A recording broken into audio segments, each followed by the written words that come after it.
Oke, assalamualaikum warahmatullahi wabarakatuh. Waalaikumsalam. Selamat datang kembali teman-teman di podcast Cak Tarno. Nah, memang podcast ini sebelum kita lakukan selalu bikin perdebatan dulu. Karena apa aja kita pikirkan. Nah, apalagi yang sekarang ini yang sangat relevan. Yang kita pikirkan sekarang yang sangat relevan, yang dirasakan oleh masyarakat banyak terkait beras mahal. Sudah gitu mau menjelang Lebaran. Ya, Beras ini merupakan sebuah bahan pokok yang sulit Bang, memang dipisahkan Bang. ya. Sulit dipisahkan dari kehidupan manusia. Indonesia, Pak. Khususnya Indonesia. Karena makan pokok Khususnya beras. Indonesia. Zaman saya kecil dulu yang penting punya beras. Kalau soal lauk, bisa nomor dua. Yang penting ada beras, jadi nasi, kemudian pakai garam. Lalu berangkat sekolah. Nah, sekarang beras lagi mahal. Sementara kearifan budaya ini, kearifan saya khususnya orang Jawa ini kan ada ya mungkin kita bisa sebut itu mitos, ya kan? Ya. Misalkan Dewi Sri, Dewi Padi, itu kan Dewi Padi itu sebuah kesejahteraan, Konsep mitologis. konsep mitos kan gitu, Mitologi. untuk mitologi. Konsep mitologi. Nah, ini balik lagi yang kita bicarakan selalu filsafat. Saya tidak membahas ini, hanya saya mengutip ini Bang, mengutip dari salah satu seorang filsuf, Merleau-Ponty. Ya. Dia kan fenomenologi, tapi kita tidak membahas Merleau-Ponty, hanya saja mengambil quote-nya bahwa berfilsafat itu adalah bertanya. Berfilsafat bukanlah orang yang tahu, melainkan yang sebenarnya ia tidak tahu.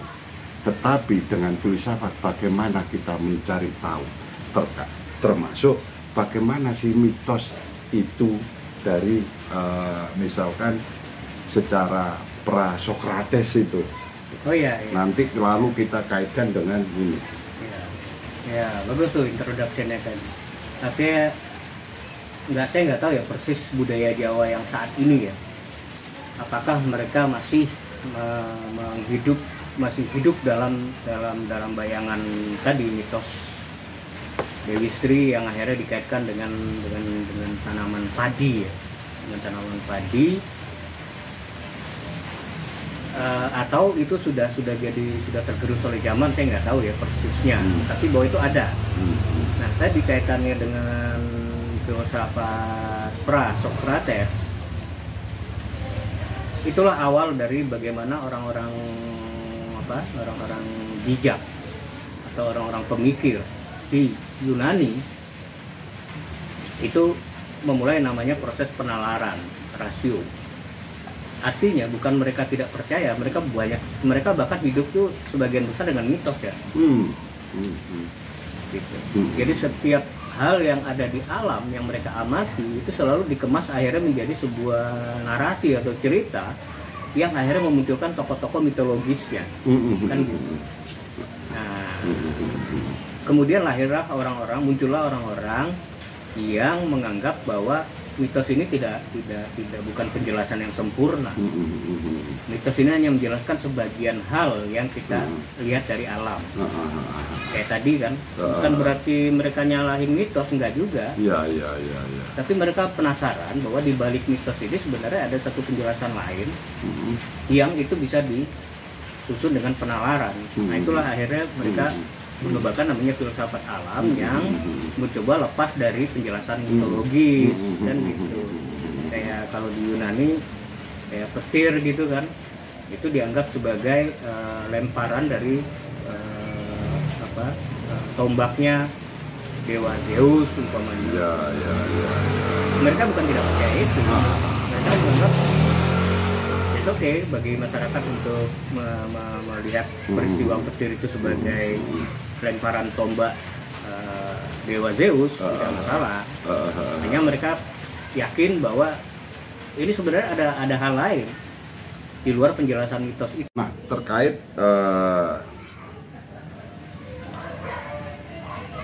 pra-Sokrates ya, pra-Sokrates dan Sokrates kemari kan, kalau ini tapi kita Sokrates itu sudah mulai masuk filsafat sosial. Yeah. Nah, ini kita membahas tentang filsafat alam. Nah, artinya tadi dicontohkan seperti petir, fenomena petir. Bahwa kalau fenomena petir itu terjadinya petir ini karena apa tadi? Lemparan tombaknya dewa Zeus. Lemparan tombaknya dewa Zeus. Nah, tetapi filsafat tidak berhenti pada lemparan tombak ini dewa Zeus itu lah kemudian jadi petir, kan gitu. Iya. Tetapi bagaimana itu akhirnya kan dicari terus ini. Kok bisa?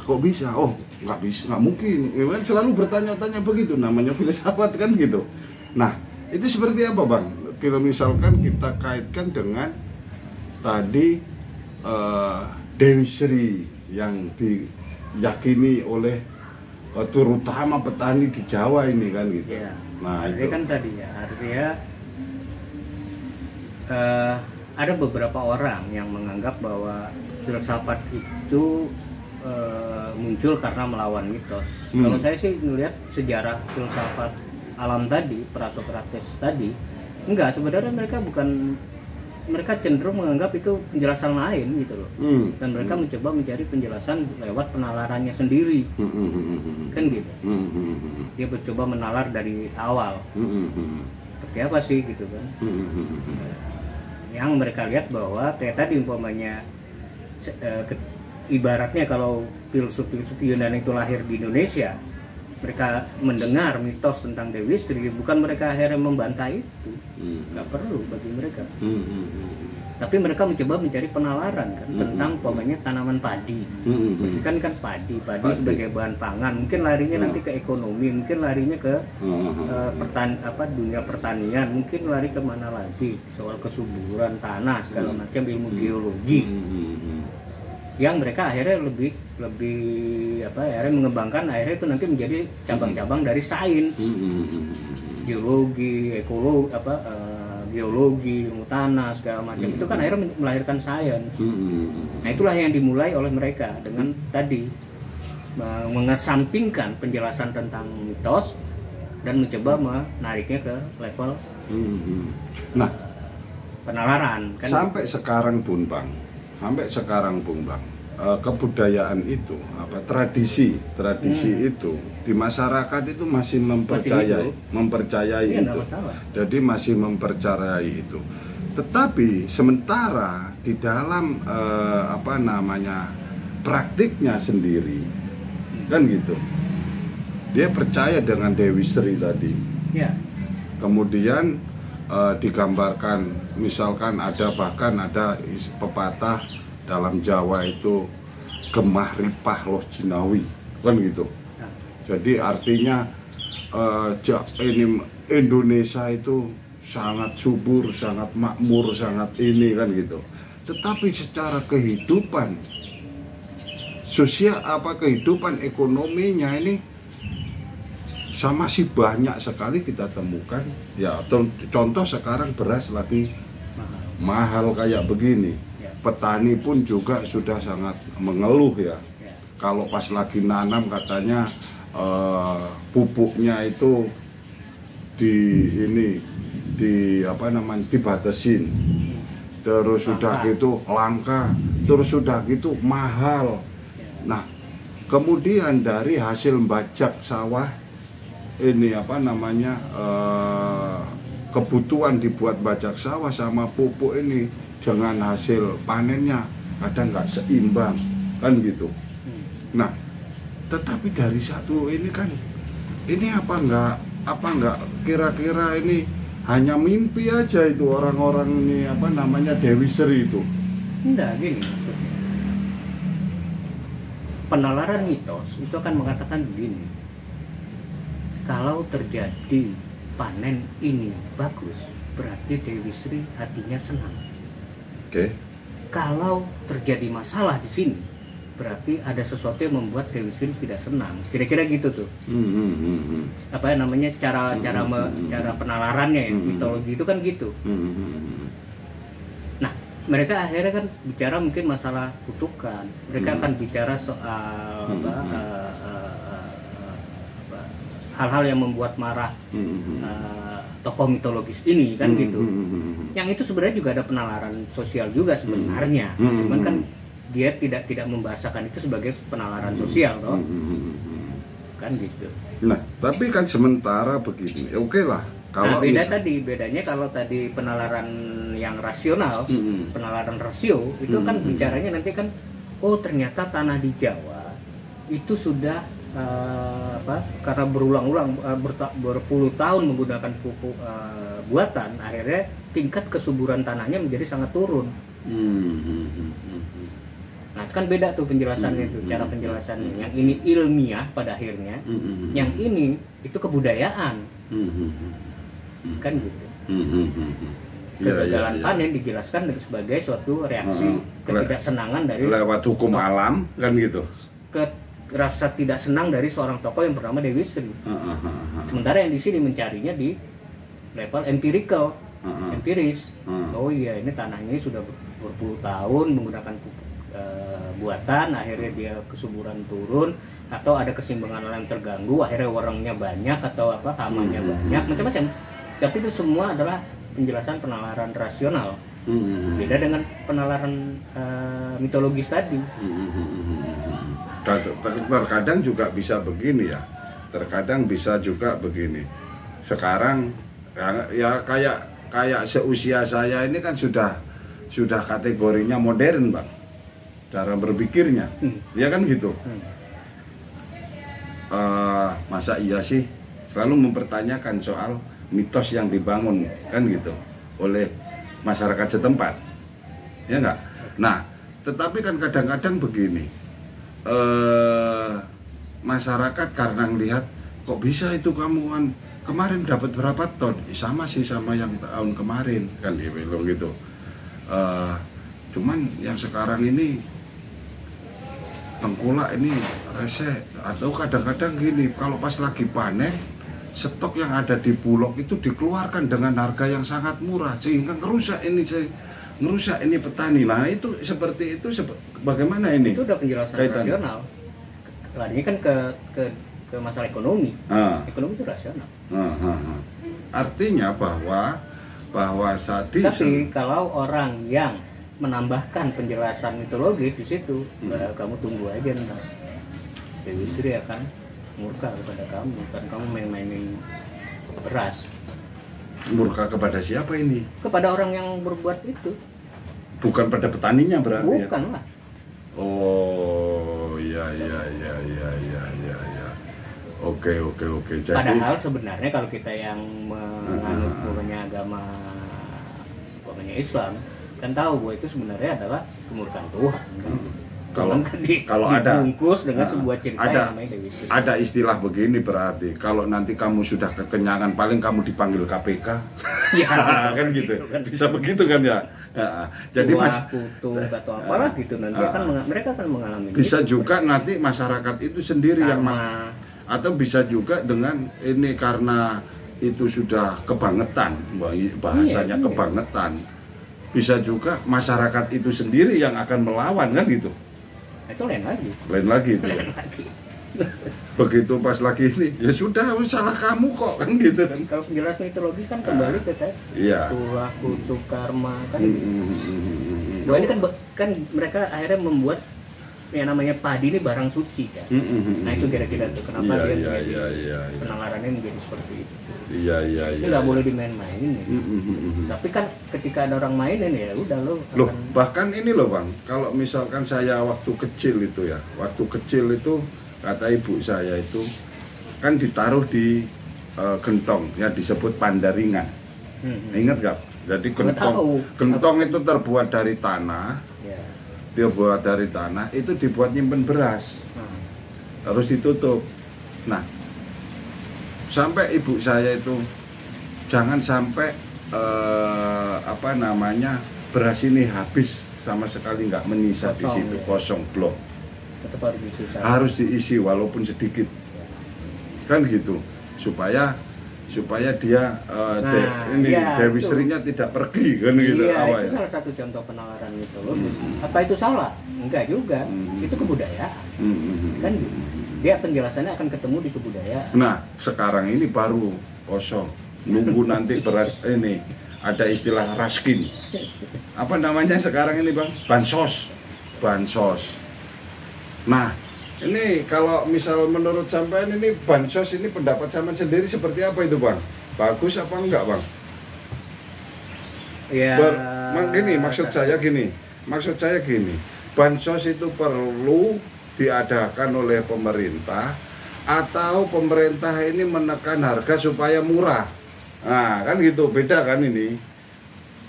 Enggak ya, kalau kan bukan pakar soal itu ya. Itu mungkin akhirnya kan menjawabnya begitu kan. Mungkin pada satu titik yang namanya bansos itu perlu untuk mengatasi kedaruratan pangan, oke. Tapi pada titik yang lain sebenarnya kan kita sedikit kembali kepada yang namanya supply and demand. Teorinya Adam Smith. Hukum ekonomi kan gitu. Artinya kalau kedaruratan itu bisa dilewati, toh kita akan kembali ke masalah supply and demand. Nggak masalah, maksudku sih sebenarnya nggak masalah juga, tapi asal dipahami bahwa itu kedaruratan lah berarti, kan gitu. Bahwa situasi supply and demand itu sudah tidak terkontrol, akhirnya pemerintah harus intervensi dengan supaya masyarakat yang kelas bawah ini masih bisa menerima pangan, kan gitu. Betul. Tetapi kan kaidah dasarnya bukan di bansos kan. Supply and demand yang harus dikerjakan sebenarnya. Mengatur di jadi berarti butuh regulasi itu, apa namanya itu? Memang sudah ada regulasi pangan, ketahanan pangan itu kan konsepnya sudah ada.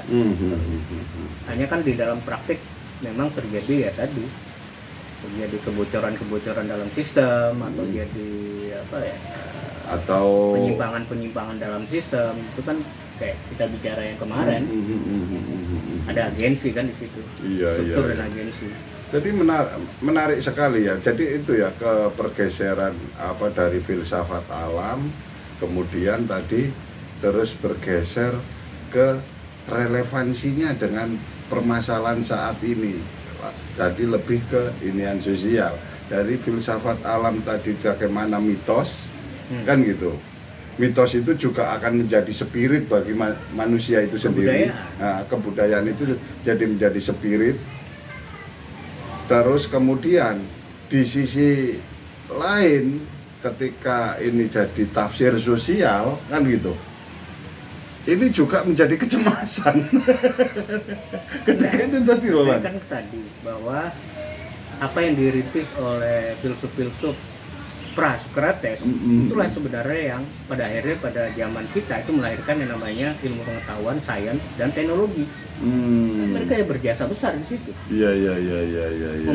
Mendorong manusia untuk mempelajari alam. Ya, biologi, fisika, geologi, pokoknya ilmu tentang alam. Itu kan lahirnya dari dorongan mereka untuk tadi melakukan penalaran. Saya dulu itu pernah begini ya, Bang ya. Pernah menanyakan terkait masalah kalau ada orang hajatan, ya kan? Orang hajatan, sunatan atau menikahkan anaknya. Itu kadang di sebuah ini pohon besar. Terus kemudian dia itu disediakan ini kalau di sana cok bakal atau sesajen, kalau umumnya bahasa orang sesajen. Terus terus saya nanyakan buat siapa itu? Itu buat penunggu itu. Buat penunggu. Nah, emang ada yang nunggu kan gitu. Nah, tapi karena saya tadi orang nggak pernah tahu siapa penunggunya kan gitu. Ya. Tapi saya disuruh mempercayai, kalau nggak percaya saya marah. Nanti kamu jangan udah ngomong begitu kok gak ilok gitu kan, gak ilok. Terus akhirnya saya begini juga mikir, iya juga ya.